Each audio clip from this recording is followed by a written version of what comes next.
मालेगाव पुन्हा एकदा हादरलं. मालेगावमध्ये जी घटना घडली होती त्याला 10 दिवसही झाले नाही.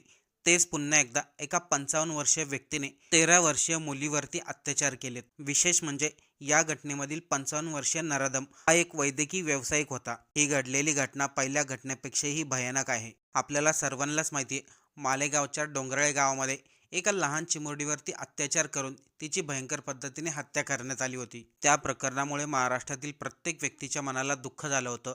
याला 10 दिवसही उलटले नाही, तेच पुन्हा एकदा मालेगावातून दुसरी धक्कादायक घटना बाहेर आली. जेव्हा एक 13 वर्षाची मुलगी आपल्या गावामध्येच खेळत होती, रस्त्याने जात होती, तेव्हा तो 55 वर्षीय व्यक्ती त्या मुलीजवळ थांबतो, तिला खोटं सांगून आपल्या स्कूटीवरती बसून घेऊन जातो. त्यानंतर त्या नराधमाने जे केलं ते ऐकून अक्षरशः आपल्या पायाखालची जमीन सरकेल. अतिशय भयंकर अशी घटना, महाराष्ट्राला पुन्हा धक्का देणारी. त्या 55 वर्षीय नराधमाने अत्याचारच केले नाही, त्यानंतर त्याने जे केलं ते खूप भयंकर होतं. पोलिसांनी अवघ्या काही तासातच त्या 55 वर्षीय नराधमाला अटक केलं, कोर्टामध्ये हजर देखील केलं. मालेगावामध्ये घडलेली पहिली घटना 16 नोव्हेंबरला घडली होती. त्या घटनेला काही दिवसही झाले नव्हते, तेच दुसरी घटना घडली.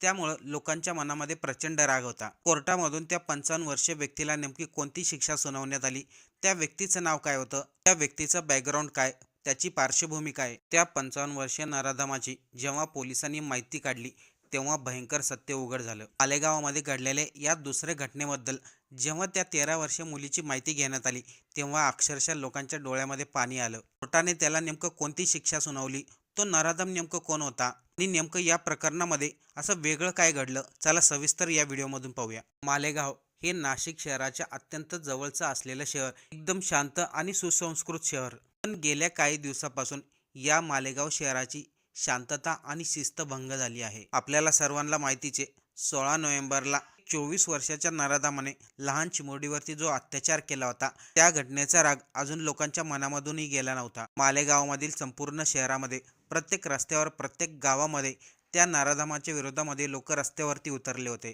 गावामधील लहान मुली पण सुरक्षित नाही. अशा परिस्थितीमध्ये लोकांनी मुलींना बाहेर कसं पाठवायचं हा लोकांच्या मनामध्ये सर्वात मोठा प्रश्न होता. जेव्हा 16 नोव्हेंबरला घडलेल्या घटनेतील आरोपीला पकडलं, त्याला कोर्टामध्ये हजर करण्यात आलं.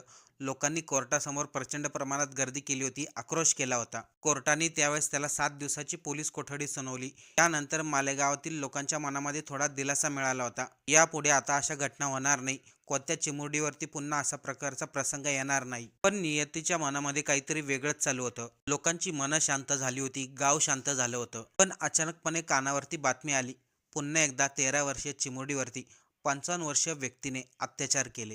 ही 13 वर्षीय मुलगी मालेगावामध्ये राहणारी. इतर मुलींपेक्षा या मुलीची गोष्ट वेगळी होती. तिचं वय 13 वर्ष होतं, पण तिचा पूर्ण स्वभाव त्या लहान चिमुरडीसारखा होता. तिला जीवनामधील फारसं काही कळत नव्हतं. तिचं आयुष्य आईवडील, घर, शाळेतील जाणारे येणारी मुलं पाहणं, रंगीबिरंगी पक्षी पाहणं आणि पुन्हा आपल्या घरामध्ये येऊन खेळणं. त्या मुलीचं वय 13 वर्ष होतं, पण तिची वागणूक एकदम लहान्या मुलीसारखी होती. तिच्या चेहऱ्यावरती एक निरागसपणा होता, एक साधेभोळापणा होता. कोणत्याही व्यक्तीने तिच्याकडे जर पाहिलं तर सहजपणे भावनिक होऊन जाईल. दिवशी तारीख होती 25 नोव्हेंबर, दुपारची वेळ झालेली होती. दुपारची वेळ असल्यामुळे फारशी लोक बाहेर नव्हती. रस्त्यावरील दुकानं देखील बंद झालेली होती. ती 13 वर्षाची मुलगी आपल्या घराच्या बाहेर असलेल्या रस्त्यावरतीच खेळत होती. ती आपलं मनसोक्त आनंदाने रस्त्यावरती खेळत होती. तिच्या मनामध्ये कुठलाही विचार नव्हता. त्याच दरम्यान तिच्या पाठीमागून एक स्कूटी आली. त्या स्कूटीवरती तोच 55 वर्षीय नराधम बसलेला होता. त्या 55 वर्षीय नराधमाचं नाव होतं दीपक धनराज छाजेड. एक वैद्यकीय व्यावसायिक होता. त्याला पाहून कोणीही म्हणणार नाही हा नराधम अशा प्रकारचं काही कृत्य करू शकतो. 25 नोव्हेंबरला ती 13 वर्षीय मुलगी आपल्या परिसरामध्ये रस्त्यावरतीच खेळत होती. दुपारची वेळ होती, लोक बाहेर नव्हते, शांतता पसरलेली होती. विशेष म्हणजे त्या मुलीला फारसं काही कळत नव्हतं. तिचं वय जरी 13 वर्ष असलं तरी तिची वागणूक एकदम लहान मुलीसारखी होती. तिचा तो निरागस चेहरा, तिचं ते निरागस वागणं, जणू तिला जगाचं काहीच पडलं नाही. ती फक्त आपल्या खेळण्यामध्ये व्यस्त होती.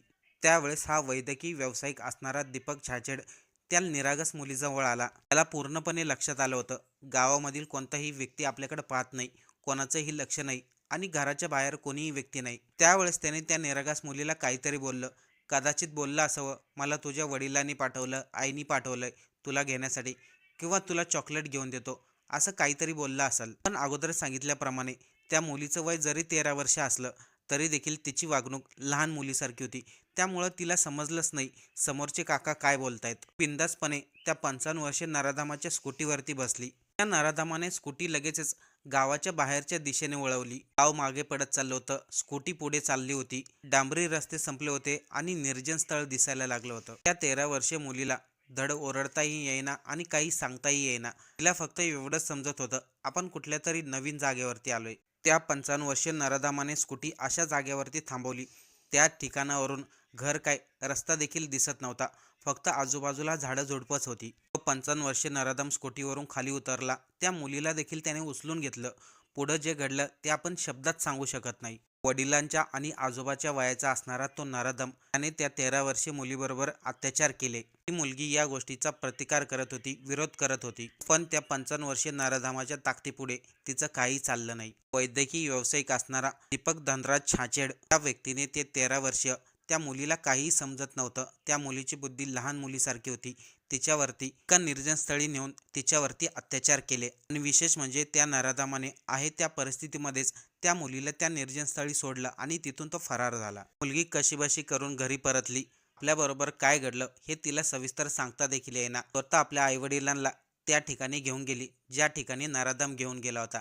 त्यानंतर आईवडिलांच्या लक्षात आलं आपल्या मुलीवरती अत्याचार झालेत. त्यांनी वेळ वाया न घालता लगेचच मालेगावचं पोलीस स्टेशन गाठलं. ती 13 वर्षीय मुलगी थोडी मानसिक रुग्ण होती. तिला फारशी काही समज नव्हती. वडिलांनी पोलिसांमध्ये तक्रार दिली. मुलीने जेवढी काही माहिती सांगितली त्या माहितीच्या आधारे पोलिसांनी काही वेळातच वैद्यकीय व्यावसायिक असणारा त्या नराधामाला काही तासामध्येच ताब्यात घेतलं. या घटनेची माहिती काही तासामध्ये पूर्ण मालेगाव शहरामध्ये पसरली आणि नंतर महाराष्ट्रामध्ये पसरली. याच मालेगावामध्ये 16 नोव्हेंबरला एक लहान चिमुरडीवरती अत्याचार करून जी भयंकर पद्धतीने हत्या करण्यात आली होती. त्याच मालेगावामध्ये पुन्हा एकदा एक 13 वर्षीय मानसिक रुग्ण असलेल्या त्या मुलीला फारसं काही समजत नव्हतं.